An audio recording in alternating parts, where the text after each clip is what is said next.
Now, in this final section, I want to look at the idea of plastic as a political material. That's been an implicit theme in all the previous sections, but here I want to look at specific campaigns to try and reduce its use and impacts.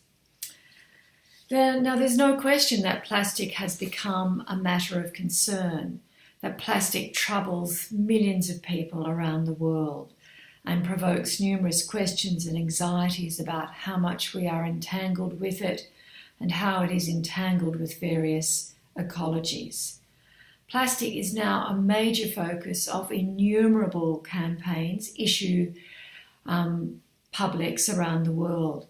And the proliferation of these campaigns is based on new knowledges of plastic and its afterlives, new analyses of its toxic impacts on all forms of life, and the fact of our own toxic embodiment with plastic.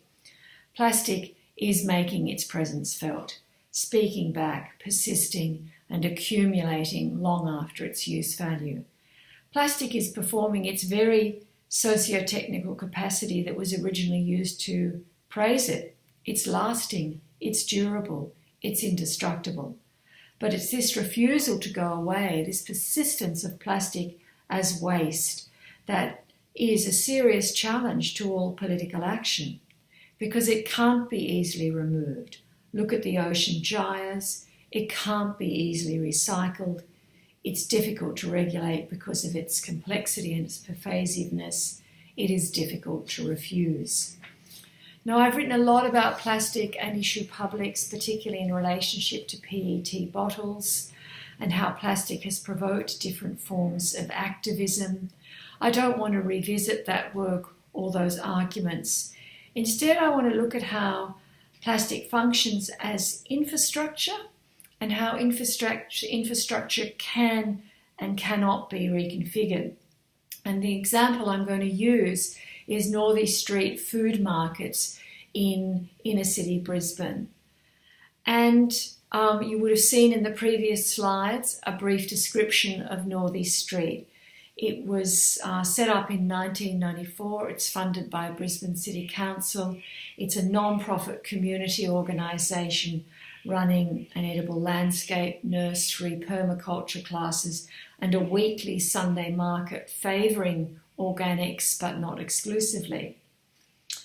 Now, in 2014, the Community Management Committee at Northeast Street noticed growing amounts of plastic use and waste at the markets. It had always had a reduced plastic sort of policy in its framework, but they'd noticed that that policy was not really being adhered to and more plastic was creeping into the markets. So they decided to implement a plastic-free July. And the first thing that they had to do was really look closely at where plastic was in the markets to do a kind of plastic audit. And they saw that plastic was deeply embedded in the markets. It had assumed association with food, with storeholders, with shoppers that were complex, multiple and mutual, even though this was supposedly a progressive food space with a strong commitment to ethical food, zero waste, and all the rest of it. Like most infrastructures, plastic was supporting and connecting numerous arrangements and flows at Northeast Street. It had become a kind of unseen background material that was supporting numerous mundane practices and enabling a whole variety of different economic relations and social practices. The question became, what are the interfaces between plastic infrastructure and the social and economic relations at Northeast Street, and how could these be changed? How could these interfaces and relations be changed? Now, as I've said, the first thing that they did was a kind of plastic infrastructure. And you'll see in one of those previous slides a kind of data visualization of what they found and what we found when we were researching this. They saw that plastic was engaged in a whole range of different sorts of relationships. There were transport plastics that were used to move plastics to the markets, and there were whole boxes of polystyrene, whole piles of polystyrene boxes out behind the stores. There were retail plastics that were used to sell things like beans, for example, to facilitate self-service. And there were single-use or convenience plastics that were used in the juice stores, in the food sections, plastic knives and forks, plastic cups, plastic plates. So there were different sorts of categories of plastic, and that's the first thing that the audit showed. It showed that the plastics could be arranged into different categories, and that each of those categories were performing different sorts of socio-technical and economic functions. So what they decided was that the key thing they would focus on was single-use plastics, straws and coffee cups and lids and plastic cutlery and bags, things that were seen as disposable and that inhabited very particular sections of the market. They realised that other sorts of plastics were going to be very, very hard to get rid of. So how did they turn those plastics into a political material? They made them a matter of concern by generating a whole lot of publicity around them, and you would have seen the promotional flyer for Plastics Free July that referenced the wider global reality of plastics accumulation in the world and connected that global reality to the specific local reality of Northey Street food markets. They also held plastic-free workshops where people were invited to take the Living Plastic Free Challenge, and then they had kind of workshops where people reported back. And these were like sort of confessions. People expressed their frustration at trying to not live with plastic. They couldn't buy yogurt. They couldn't take their coffee home from the coffee shop without spilling it. They had a whole lot of difficulties becoming ethical consumers because of the centrality of plastic to food systems. One woman described driving 15 k's to buy milk in a glass bottle.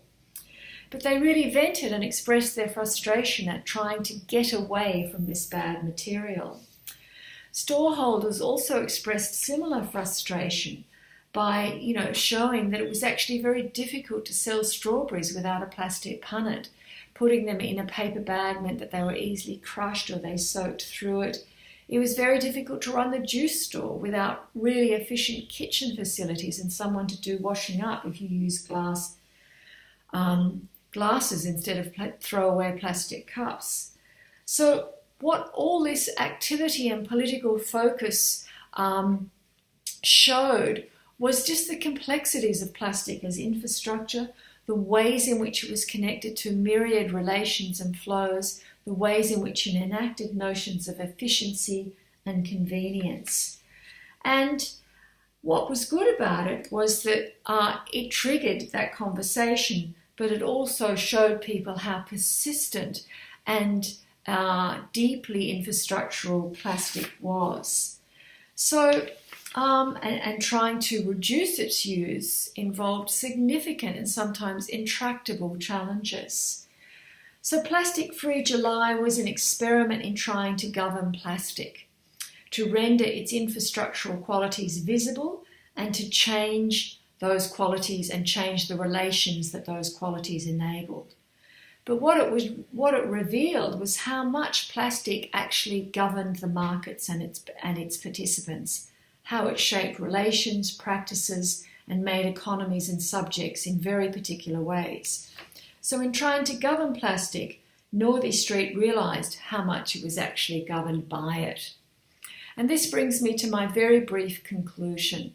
What I've tried to show here is the complexity of plastic in terms of its life and its cultural history, the way in which that history shows how plastic has enacted new realities, created new worlds, generated new sort of accountability relations, which have situated it in a myriad of new settings and made it seem indispensable in the sense that it was now seen as responsible for the life of food, a marker of self-service, an indicator of an efficient housewife. So in those sorts of examples, and that long sweeping history, we can see how plastic has come to govern us and how attempts to govern it will require far more political courage and action than we're currently witnessing. Thanks a lot.